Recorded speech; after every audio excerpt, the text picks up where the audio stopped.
The US military has shot down a second unidentified object. This was flying above Canada. It's the third object to be shot down over North America in the last week.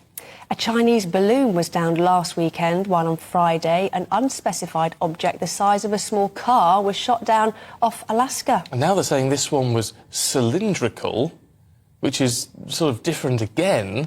Let's talk to former Defence Intelligence operative at the CIA, Lieutenant Colonel Anthony Shaffer. Good morning to you. What do you make of all of this? I mean, I know we haven't been told what's been recovered yet, and the recovery operation from what was shot down by the States yesterday hasn't happened yet. But what are we to think of this? I think this is a test of resolve. Look, these have come within a week of the Chinese incursion of the balloon.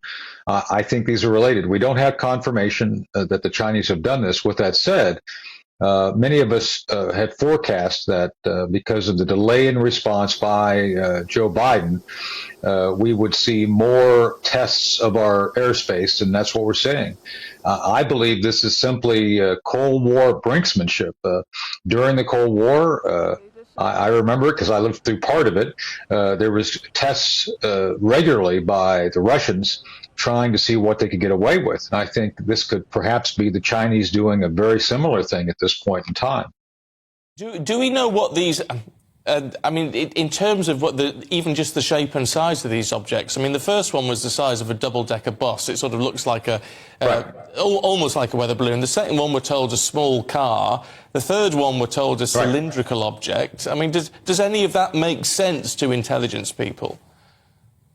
Well, they're not telling us everything they know. I know for a fact that there was something that happened down in the Baja just within the last few days that they didn't report because it didn't actually enter U.S. airspace. And then off of Hawaii, one of our states, which again, they detected something in international airspace but did not shoot it down. So we're seeing a test across the board. DOD is being very reluctant to release all the information they have. Why that is, I can't answer that. But the two objects that they shot down, one in the Yukon, which you mentioned, the small circular object, and then the other one just north of Alaska, within about 800 miles of each other, I think are drones. They're some sort of unmanned object, remotely piloted, something that is designed to go, I think they said 40,000 to 50,000 feet. These things can interfere with air travel. I think that's the legitimate reason they shot them down. But DOD, the Pentagon's just not saying everything they know at this point. And I don't know why that is. What questions does this raise about the defence of the US airspace?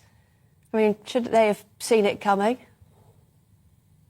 And that's a great question. And we have invested, the Canadians and us, NORAD has invested billions over the past 50 years in maintaining really clear and continuous surveillance of that airspace. And in some cases, like the Chinese balloon, they did see it coming. That was a conscious choice to not do anything until it got within U.S. airspace. That's a whole other story. I don't want to get into it. We could talk about that for 10 minutes. But these other smaller ones are much harder to detect.